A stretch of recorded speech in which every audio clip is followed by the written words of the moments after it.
Sugarcane, sweet sugarcane, the sweetness of our southern trees. Sugarcane, sweet sugarcane. Thank you, James, very kindly. James said I started a few years ago. That is certainly true.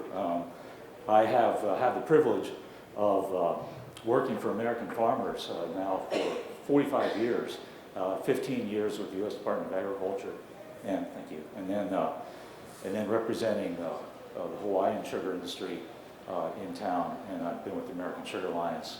Well, I've been with the sugar industry now for 30 years, and I have to tell you, it's been a tremendous privilege for me to work for American farmers. I have built so much admiration over the years for your courage to take on farming, and I know that while I admire farmers tremendously, I can't say that I've envied you. I'm not sure I have the intestinal fortitude to put up with the kind of weather problems that you all have had this year in Louisiana, and certainly our beet brethren have had an incredible year with many beet farmers having to leave half their crop in the ground. So I admire your courage tremendously, and it's been a privilege to represent you. What I'd like to ask before I fly into my presentation here is whether there are any LSU football fans in the room, by any chance? I followed that with great interest, and of course I was pulling for my Cajun brothers and sisters, and I also really admire your coach, who I learned to know as Mike Daigle's cousin-in-law, if I have that correctly. And one of my favorite quotes as we got to know Ed is, "We finally have a coach without an accent." I know that was said a few years ago, but I loved all the coverage that we're getting of Orgeron recently, so congratulations on that. So moving on to a somewhat Mardi Gras theme, I wanted to basically go over the two themes to what I'd like to present. One is reasons for optimism, and the other is reasons for concern. So moving to the optimistic side first, I think it's maybe almost painful for me to be optimistic after the crops that you've had this year, after all the problems. So I want to maybe try to lift you up for the longer term and look at how solid things are from a policy point of view. So we've got a stable market and stable prices. The farm bill that was done just a year ago is going to be in place for another 4 years, and it's a really excellent farm bill. It has what we need in there to maintain a stable market. And we have, I won't get into a whole lot of detail, but we finally have peace with Mexico under the rules of the NAFTA.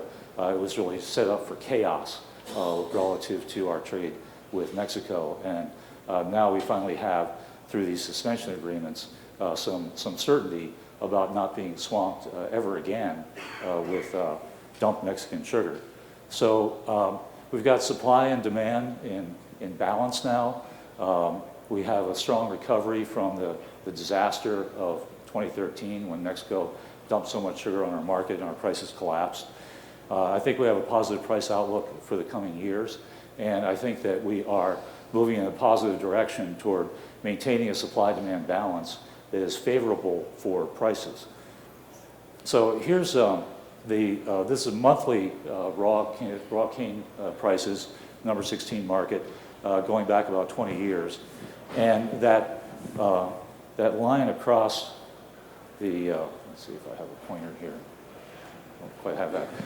The line across there at 21 cents is basically the target that USDA maintains to try to enable you to pay back your loans with interest and avoid loan forfeitures and avoid costs of the program. And so you can see for many, many years the price was hovering right around that break-even level, that forfeiture level.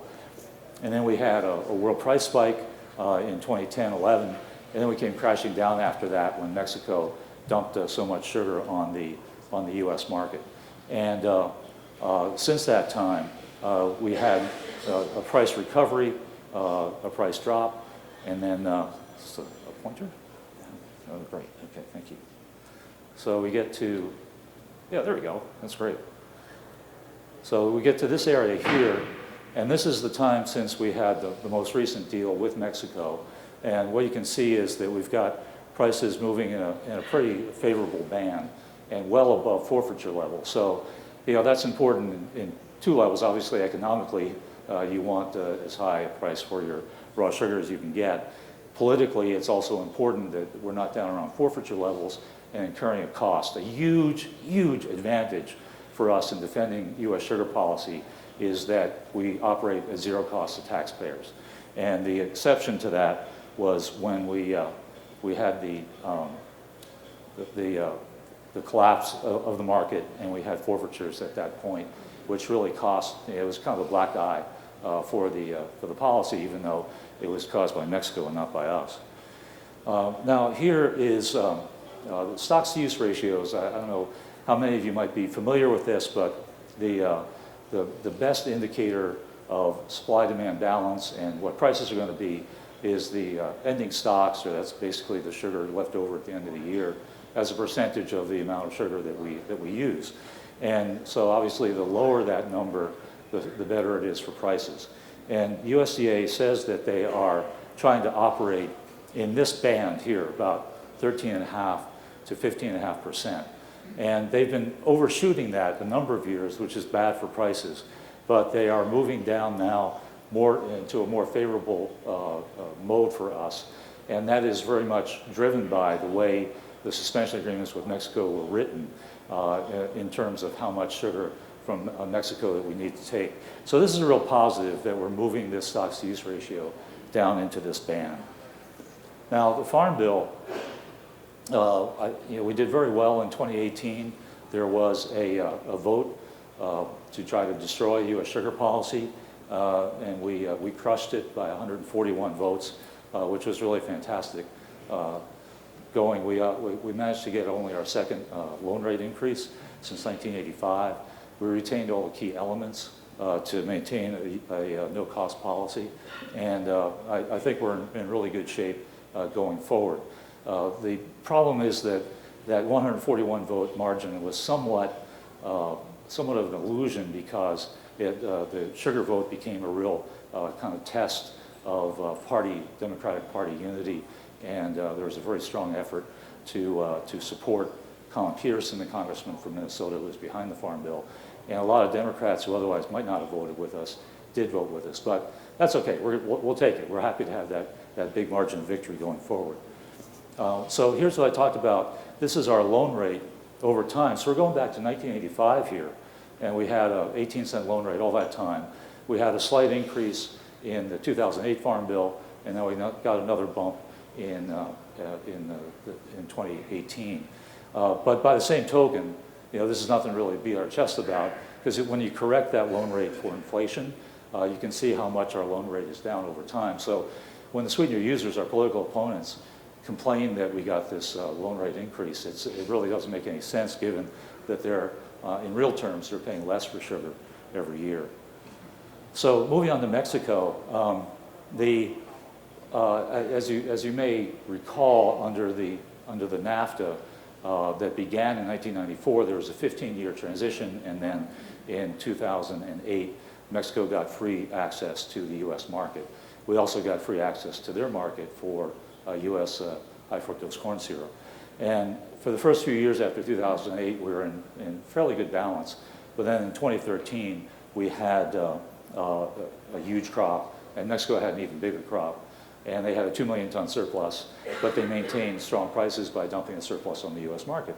So we sued them and brought forward these suspension agreements that essentially avoided having to put 80% tariffs on the sugar coming in from Mexico. And what we basically did was work it out with Mexico that they would not send us more sugar than we need. It's kind of a novel approach, isn't it? But we hadn't really achieved that before.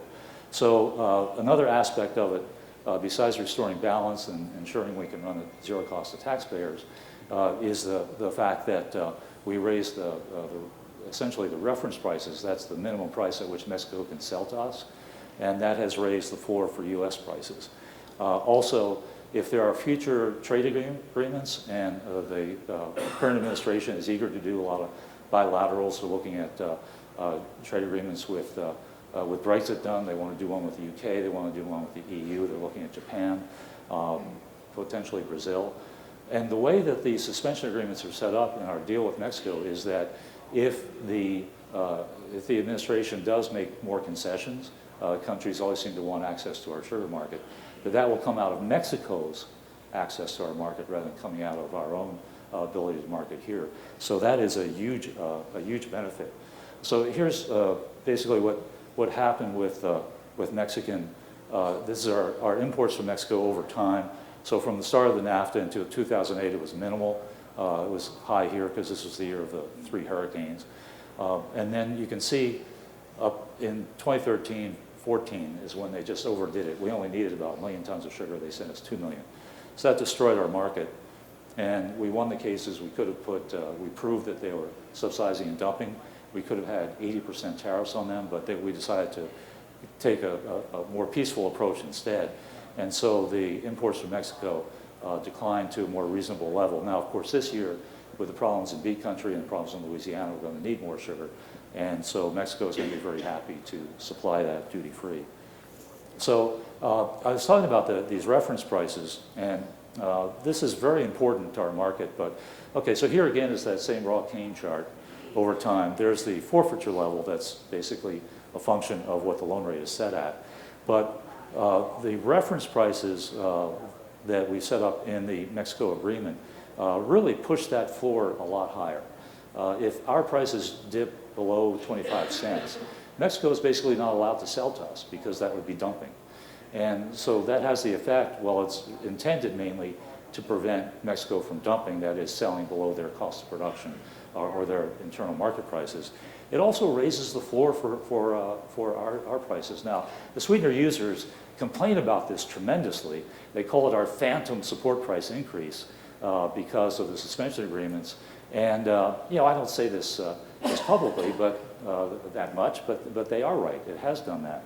So I think this is a tremendous boost for our industry to have these higher reference prices, and it just makes us all the more certain of avoiding forfeitures and the cost for the policy in the future.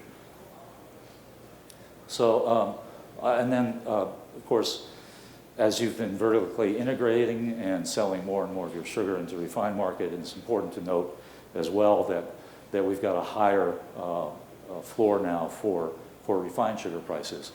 So it's just hard to imagine U.S. prices for refined sugar dipping below 33 cents per pound. Because if it did, Mexico would not be able to send to us. If Mexico can't send the sugar to us, the price is going to come up.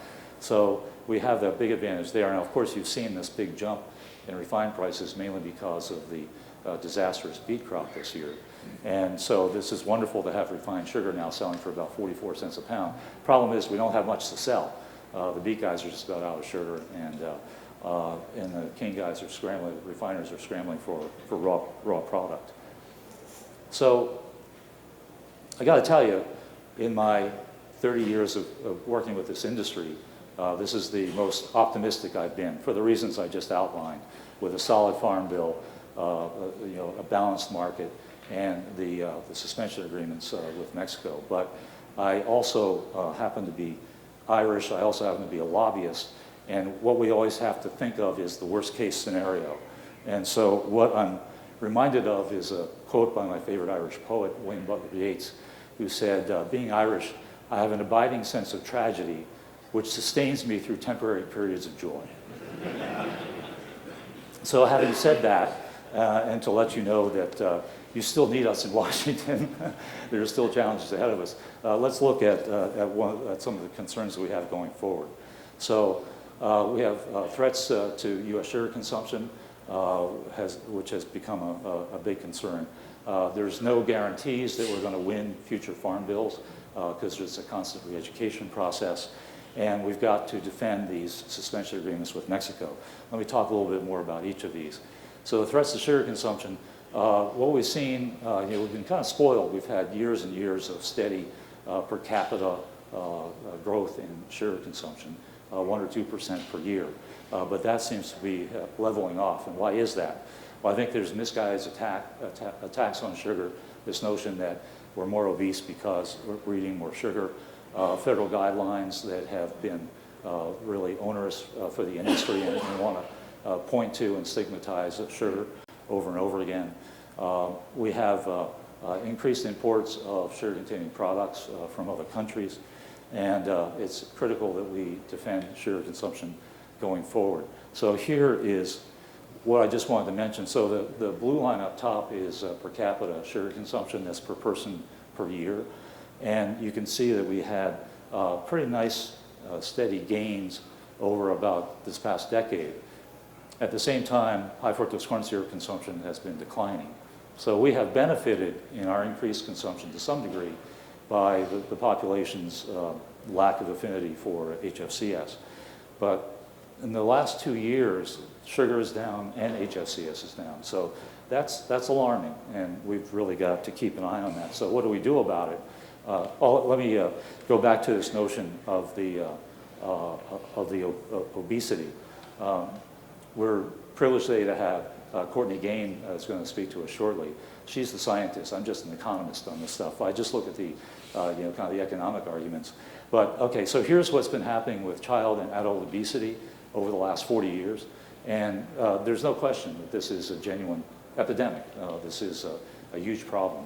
And you get critics of sugar who will say, well, it's because we're eating too much sugar. If we just cut back on sugar, that will solve the obesity problem. So what has sugar consumption done? Oh, maybe we're not the cause. We've had sugar consumption, sadly enough, declining over the last 40 years. Now, I acknowledge that a lot of that decline is because we switched to HFCS. So let's put HFCS into the equation, and we still find that, so caloric consumption of sweeteners, that's both sugar and HFCS, it crept up a bit over time, but it's been declining. It's down 18% since 1999. So meanwhile, obesity is continuing to rise. So it would seem to me that you really can't identify that kind of causality. Now, this is how much food we're consuming per day 45 years ago, or 40 years ago, and this was 50 years ago, in 1970. So total calories, two things I'd like you to note here. Total calories we were consuming per day back then was about 2,000. And notice here, the sugar and sweeteners, that's sugar and HFCS combined, was about 16%. Okay, let's fast forward to the most recent year that we have data. And total calories are up to 2,400. I mean, we're consuming about a fifth more food per person per day. And I would argue we're probably exercising less. We and our kids are probably exercising less than we did 50 years ago. You know, maybe we shouldn't be stigmatizing one particular food product, but just look at the overall amount of food that we're eating. Now, on top of that, the sugar and sweeteners, we're eating about 30 more calories per day, sugar and sweeteners. But overall, our share of the market has gone down. So in 1970, sugar and sweeteners was about 16.5. Now it's only about 15.5. And Courtney has approved this. We don't want to overstate this, but data do not support sugar and sweeteners as the primary driver of obesity. That's putting it very, very cautiously. But I think it's obvious that there's not a connection there. So going forward, how do we address this? Well, the American Sugarcane League has wisely been extremely supportive of the work of the Sugar Association. So my group, the American Sugar Alliance, does domestic commodity and trade policy. And then our sister group, the Sugar Association, looks at the science and diet and those type of issues. And so we're very fortunate to have Courtney here with us today to be able to talk about this. And I think support for the Sugar Association is extremely important. High turnover in Congress is a concern. It's amazing you hear people say, oh, we got to have term limits. Well, I don't think we really need them. When you look at it in terms of farm bills, the 2018 Farm Bill, a third of the members of Congress who voted on that Farm Bill had never voted on one before. So that's a challenge for us in Washington. We're constantly not just educating, but re-educating. And The sweetener users, even though we got a successful farm bill, are going to continue to come at us. They're unrelenting. They're always going to complain that sugar prices are too high. And they make the argument in Congress, and they say, we've got to get sugar prices down to give consumers a break. And I'll talk a little bit about how valid that argument is. Another reason for concern, I mentioned this guy before, Colin Peterson is the chairman of the House Ag Committee, and he has been, he's got more sugar beets in his district than any other district in the country.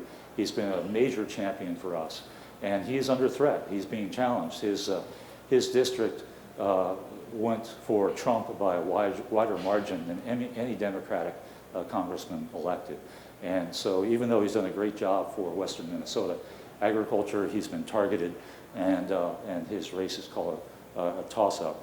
And then his predecessor as chairman of the House Ag Committee, Mike Conaway from Texas, North Texas, has been a tremendous advocate for sugar, and he's retiring. So we got to keep an eye on these races, and I know that the guys up in Minnesota, North Dakota have actually formed a super PAC to try to support Colin Peterson from the attack that he's under. So that's good to see. The sweetener user attacks, it's a funny relationship we have. These are our customers. We dearly love our customers, right? We want to like them and them to like us. But in Washington, they are our fiercest competitors because they're constantly lobbying to keep sugar prices as low as possible. So I just want to review quickly some of the arguments that we use to defend ourselves. There's this notion that because we have tariff protections that we must not be efficient, but in fact we are. We're among the world's most efficient producers. We're sustainable. Man, this is becoming a really big topic, and particularly when you go to international sugar conferences, when you go to Sweetener User Conference, the sugar buyers, they are really focusing in on their desire to tell consumers that they've sourced their product sustainably. So they're avoiding child labor, and they're avoiding herbicides and pesticides and so on. And we've got a lot going for ourselves because we are producing sugar at arguably the world's highest standards for worker and consumer protections and for environmental protection. So we can be very proud of that. And believe me, that's something that I've been very proud of for my 45 years of working for American farmers, is that we're not only good at what we do, but we do it responsibly.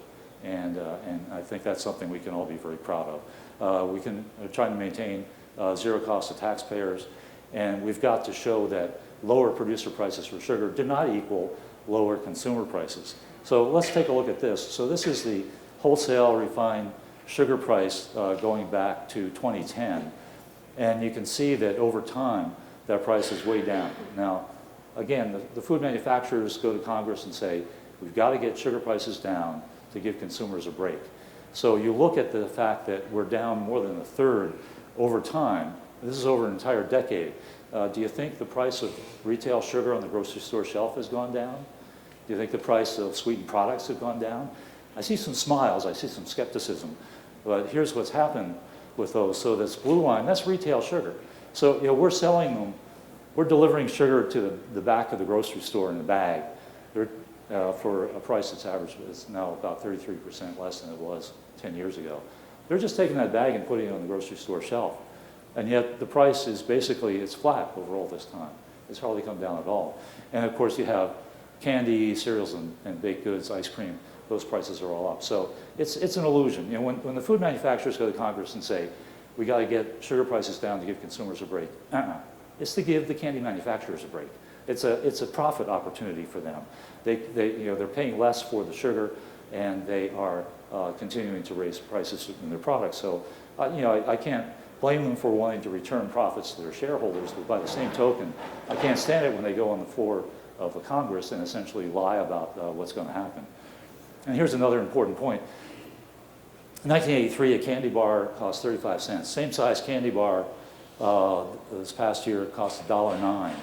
In 1983, the candy manufacturers were paying about 1 to 3 cents per candy bar for the sugar in that candy bar. In 2019, we calculate they were paying between 1 and 3 cents for the sugar in that candy bar. So, and then this chart is kind of indicative. If you have trouble seeing it, that's kind of the point. But this is the cost of the sugar in each of these products, from Nestle Crunch to Jell-O, and stuff like Skittles. I mean, you think of Skittles as basically flavored sugar, right? And yet the cost of the sugar in that Skittles bar amounts to only about 2% of the final cost. So when the sweetener users go before Congress and say, oh, we got to get the sugar prices down, we can't survive with sugar prices this high, it's just not so. Sugar is an important ingredient, certainly, but it's not going to make or break them on selling, on being able to survive. Now, as far as free trade agreements are concerned, we're proud of the fact that we're one of the world's biggest importers of sugar. We import 25–30% of our needs each year. We've got these potential deals coming up with Brexit now virtually complete. Both the EU and the UK really want to push for free trade agreements with us. And again, this is what has somewhat inoculated us going forward, is that the concessions will come from Mexico as long as the suspension agreements stay in place. And we're beginning a 5-year review of those this year that we're going to put a lot of effort into to try to keep those in place indefinitely. So my reasons for optimism versus my reasons for concern, I would say that my reasons for optimism far outweigh the reasons for concern because we have the Farm Bill, we have the successful suspension agreements, and supply-demand balance. Concern, we do have to watch for the concerns, the attacks to sugar consumption and the attacks by the sweetener users. So we got to watch that going forward. I'll just conclude with one more thought, and that is, just by a show of hands, how many of you have ever attended a sweetener symposium or production, the producers meeting? Yeah, that's great. We'd love to have you back. We'll be in Vail, Colorado this year, and we'd love to have you there. We've got some information sitting out on the desk. One last point, another show of hands. How many of you have come to Washington to help us lobby to hit congressional offices? Thank you so much. I know that is a tremendous trouble and expense to you to do that, time away from your family, away from your farms, but it has a tremendous impact. There's nothing like, we suits go and talk to the congressmen and staff, and they'll listen to us, but man, when they talk to farmers, there's a real first-person connection there, and that really helps us. So I just want to say thank you to all of you who come to help us in Washington, and thanks very much for the honor.